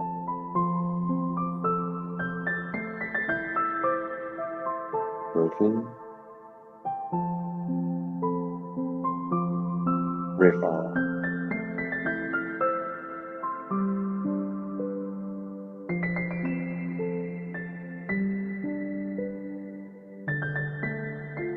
Okay, so we're going to repeat the same exercise we did last week, starting from body adjustment, the 7 sitting posture. So make sure we are sitting comfortably, both feet steadily on the ground, waist straight, chest drawn in, hands down on the legs. Relax our shoulders, chin pull back, tongue relax, close your eyes. We can slowly move to the left and right to find the center of our body. Stop when we feel that is the most steady posture.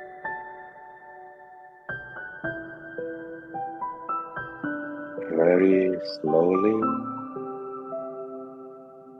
and we move forward and backwards to find the center of gravity in our body.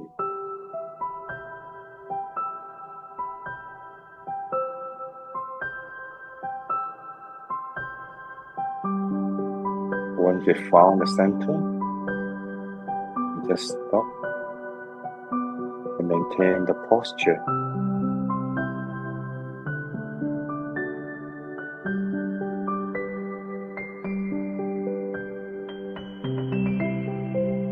We want to do a very quick body scanning on the top of our head, our forehead, the eyes, the nose, the cheeks, face, the ears, the neck, the shoulders. Feel if every inch of our muscles is relaxed and comfortable.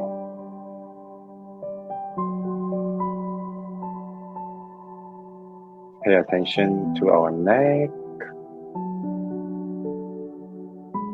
then move on to our arms, elbows, palms, fingers. The moment we put attention to them, the muscles will relax by itself.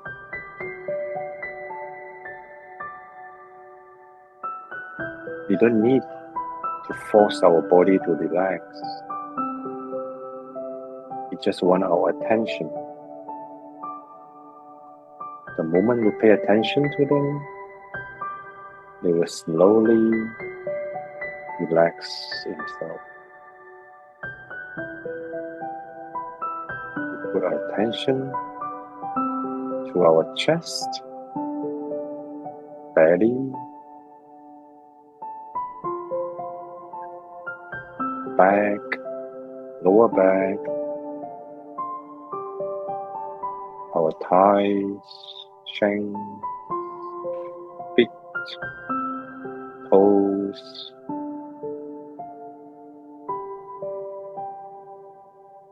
The mind is where the body is.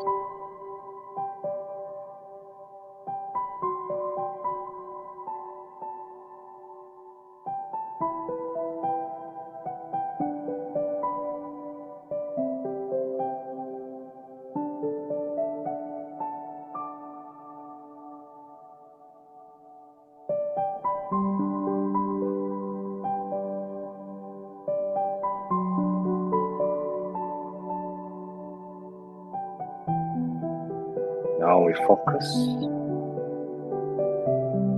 on the part of our body that has the strongest sensation.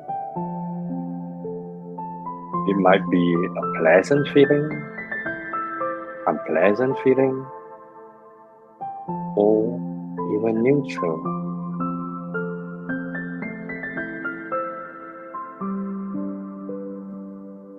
For example, if we have a little back pain, we focus on the spot of our back, which gives us the strongest sensation. Or we don't feel any pain today,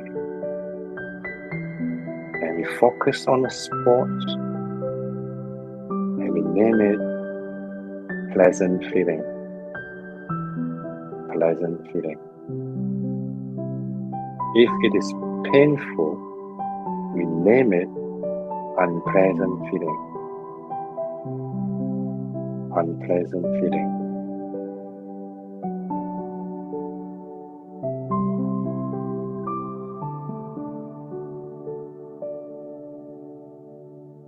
If we couldn't find any particular spot on the body that gives us a strong sensation, we just take our whole body as a whole and we name it neutral feeling. Neutral feeling.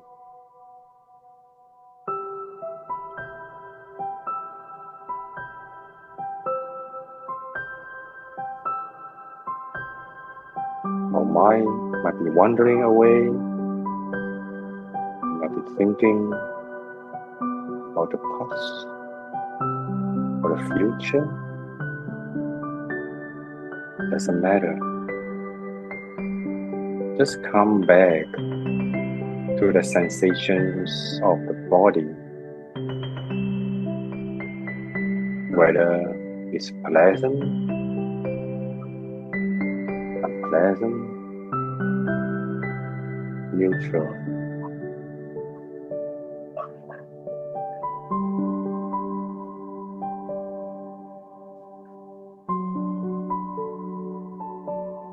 We might even feel that if it is an unpleasant feeling,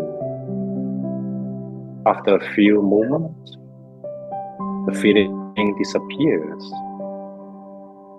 and it becomes neutral feeling. It happens all the time. What we want to do is just to observe and do not change anything. If it's pleasant feeling, name it pleasant. Otherwise, name it unpleasant or neutral. That's all we do. Observing without interfering.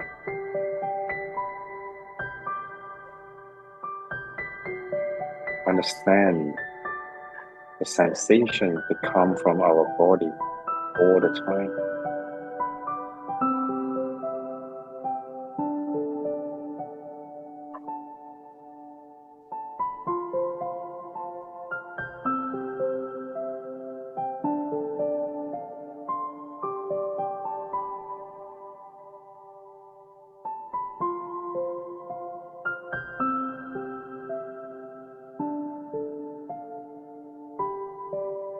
Remember, every time our mind wanders away,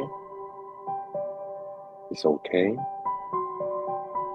Just come back to what we are supposed to focus. Come back very gently.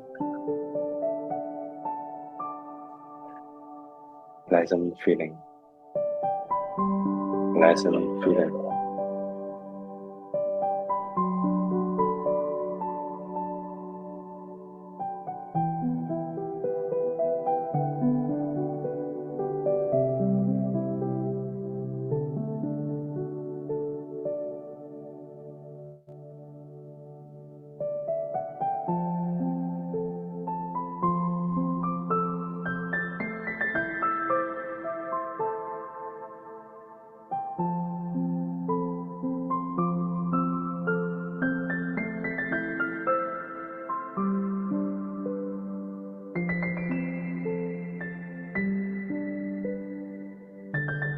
So now we put our attention back to our breathing.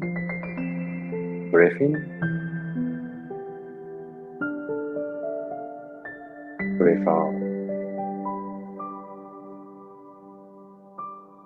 Breathe in.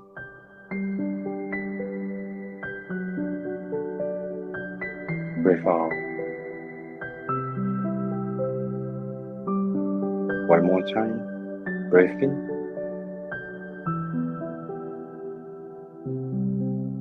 Breathe out very slowly.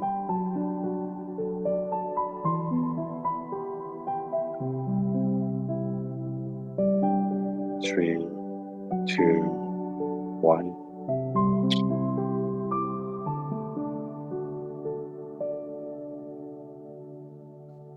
So tell yourself to come back to our environment. You can slowly move our body sideways. Open your eyes when you're ready.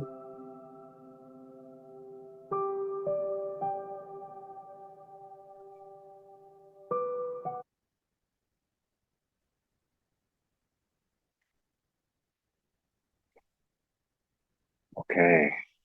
Anyone still asleep? I hope both of us are back. Okay, I want to find out how was that mindfulness meditation to everyone. If you could find a sport. I mean, if you could follow my instructions and focus on the pleasant, unpleasant, or neutral feeling, can you type 1? If you don't know what's going on, fall asleep. Type 2, then I want to know how everybody's doing. If any difficulties, we can discuss.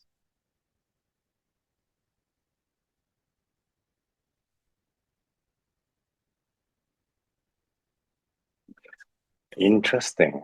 What is 1 and 2? Shaman? Feel sleeping today after a long day work because I woke up very, very early in the morning and long day work. So, but I can aware that, wow, I am kind of sleepy, and then I just come back. I can aware that I'm kind of drowsy, and then I just come back. And I also want to ask the question is, when you explained the left brain and right brain with the strokes ladies, that she got strokes on the left brain, is it by practicing meditations, it also help her to connect? You mean what? By doing meditation, help us to reconnect the left and right brain? Is it the... I don't know. She didn't mention about that practice. I don't even think she was doing meditation at all. She's a brain scientist and she didn't mention meditation. Yeah, that's why I couldn't answer your question. Okay. So do you want to do a study on this to see if meditation could help? Actually, I also got that book, but yeah. I did not really finish it. And then I will try to... Okay. Okay. Thank you, Venerable. Okay, yeah. You read it thoroughly, and if you find something interesting, you can share with us, yeah, to see the inside of strokes. No, stroke of insight or inside of strokes. Okay. I will tell you next week. Yeah. I don't know if she mentioned meditation, but this is really interesting findings that tells how the mind works so separately from different compartments. If you damage some of it, and actually has direct effect on other connections. This is like the most hands-on experiment that we have ever seen on the left and right brain. I know there's no other chances. Okay, why I was interested is because it kind of resonance with the explanation from Yogācāra, how the 6 consciousness engage with the 5 consciousness, how they're separate functions and how they can separate from each other. So this is a very interesting experiment from the scientific point of view to show how Yogācāra works in the actual world. So yeah, please continue reading. I'm sure you enjoy it. And 1 then became 2. All right, I agree with you, Nicole. You want to talk a little bit about it? Why it became 2? Because the music is very... Maybe because I had a long day. So okay. I was sitting and then it was like a lullaby. Just got very drowsy. Okay, next time I will change to some other music. It's not. I think because today I went out and it was quite a long day for me. So yeah, I understand that. Yes, this is our problem. Yeah, we have to have a long day. That's why. Yeah, that's remind me, because many people ask me what's the best time to do meditation. I know some people like to do it in the morning, some like to do it at night before going to bed. But for me, my own preference is the first thing I wake up in the morning, because that is what we do at the monastery too. Wake up maybe 4:30 or 5, then we could have even 10 minutes or 15 minutes. Sitting that time was the best time for me to focus without falling asleep, because you just got up, right? Yeah. But if you're... I guess it's because also was having a dinner and all this thing. So the best time is maybe, I think what works well should be not so full the stomach. Exactly. Yes. So everyone has their own different habits. Just find a way that works for you. Thank you. Just keep trying. Yeah, keep trying, and you'll find the best time for you. the name or the title of the book on brain? Maybe Xiaomin can help us. I need to flip through the slide. I don't want to do that. So when you find it, type in the chat box. Yeah. So whoever it is, Samsung. And yeah, please. I'm sure Xiaomin can help you, right? The full title of the book. Or my stroke of insight, yes. Even the writer's name, do you remember? Yeah. Okay, let's move on. Yeah, I'm glad we finished that meditation. Okay, now the next thing is about, I want to talk about attention, right? I love these little phrases written by Susan Sontag, American writer. She said, it's about paying attention, right?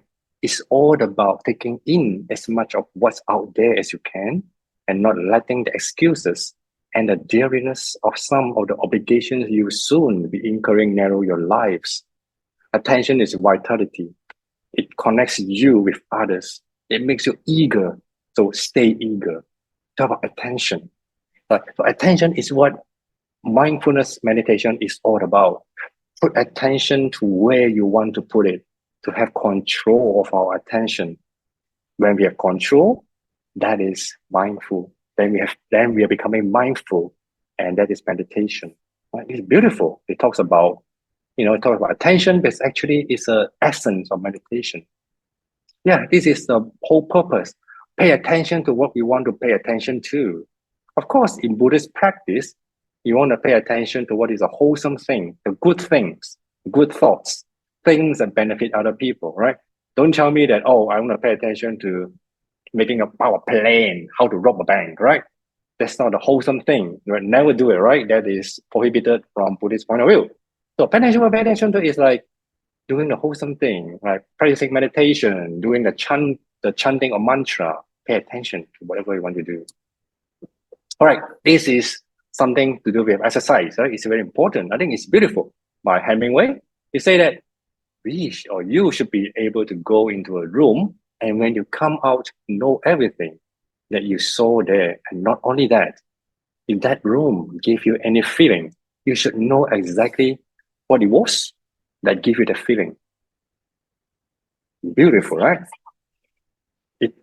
It talks about attention, it talks about mindfulness, being mindful, like go into a room or place or space, and to know which part, like what components in the room or the space that give us different feelings. Know the feelings. Is it simple?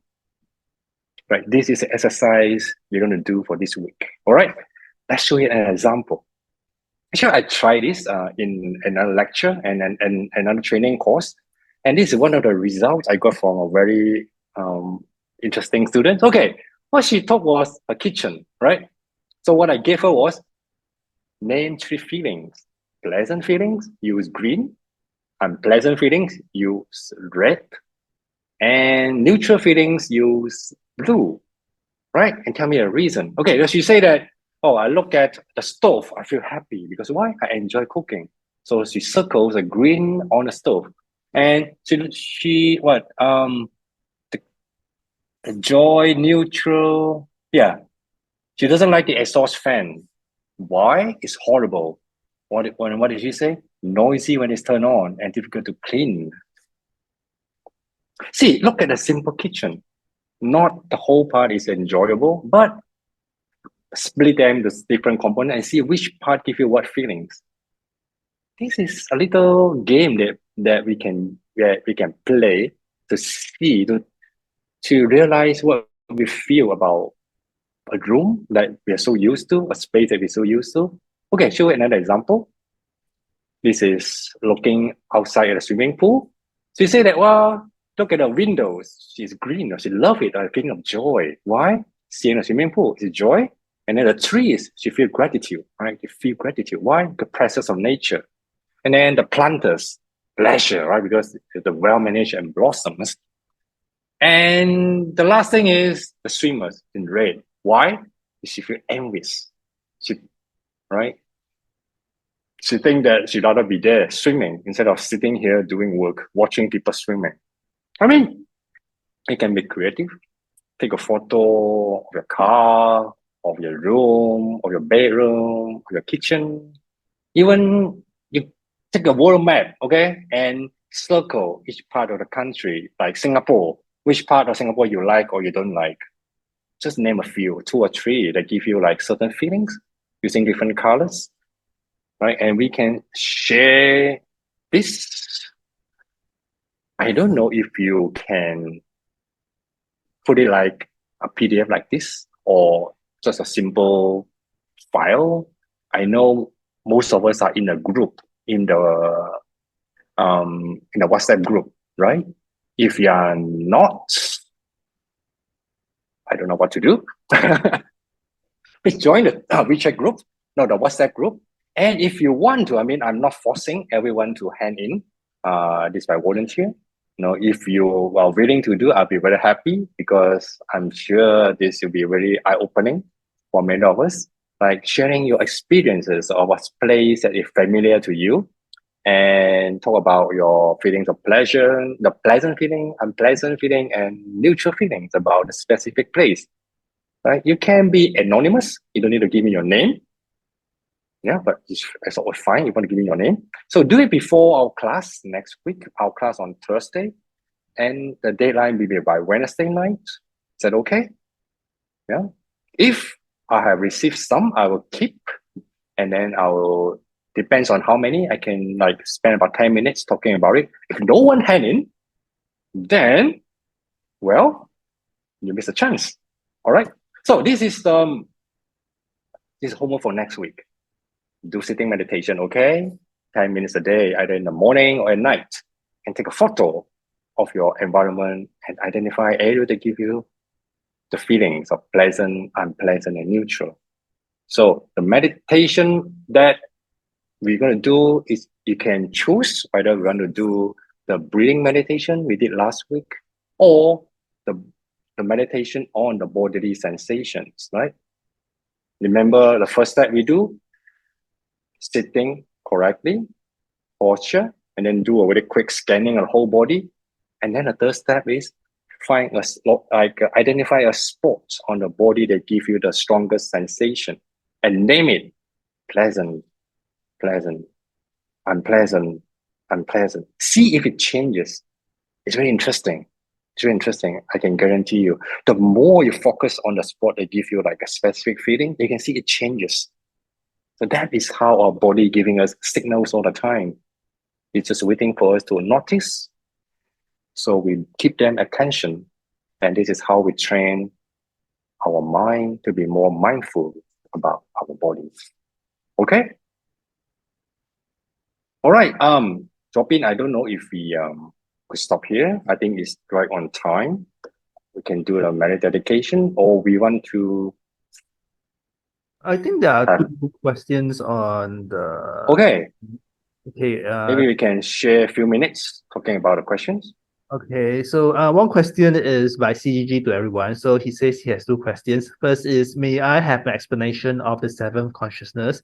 And also he may hear some of his friends are trying to question on how reincarnation can be proven scientifically, kind of thing. So is there any good videos or articles that prove reincarnation? Okay, I have a re-explanation of the 7 consciousness. May I have? No, maybe we can talk about next week. If you have question about 7 consciousness, we can go a little bit deeper. You want to have scientific proof.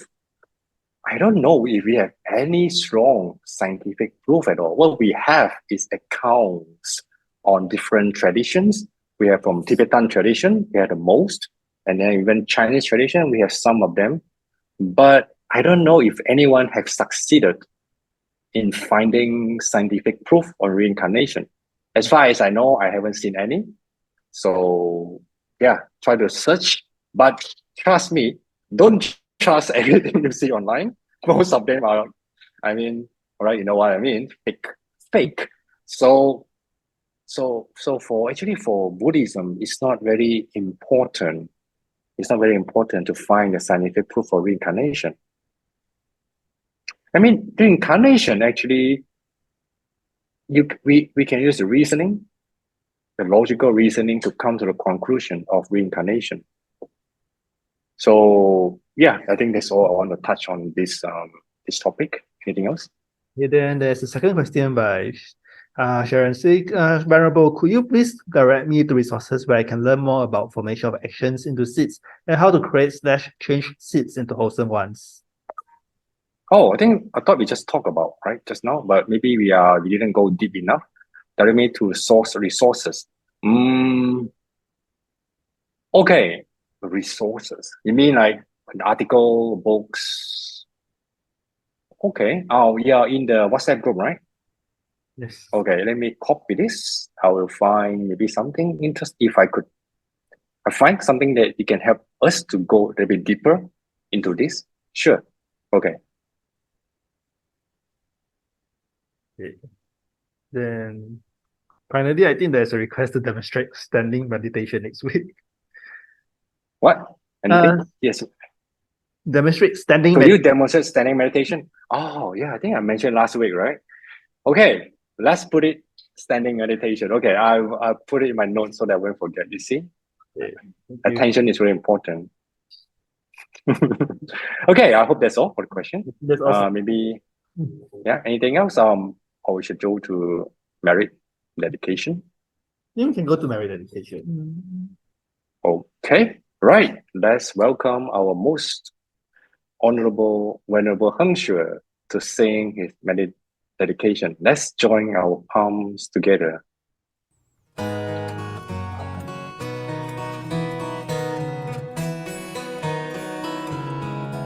You can also dedicate to someone you love dearly, your friends, your family, when you read along the lines, so that they will be free from suffering and be happy.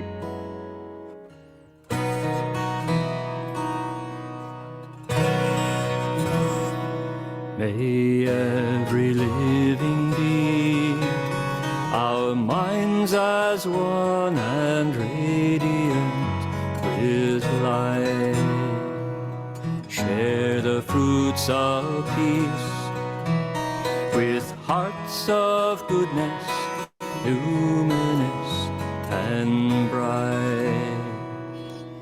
If people hear and see how hands and hearts can find in giving unity, may their minds awake to great compassion, wisdom, and to joy. May kindness find reward, may all who sorrow leave their grief and pain. May this boundless light break the darkness of their endless night.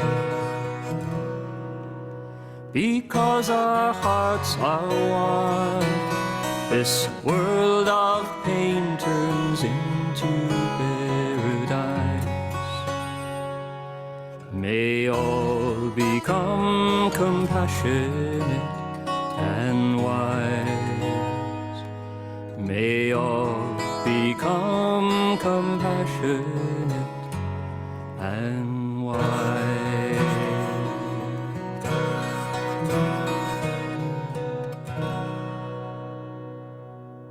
Right. Thank you all tonight.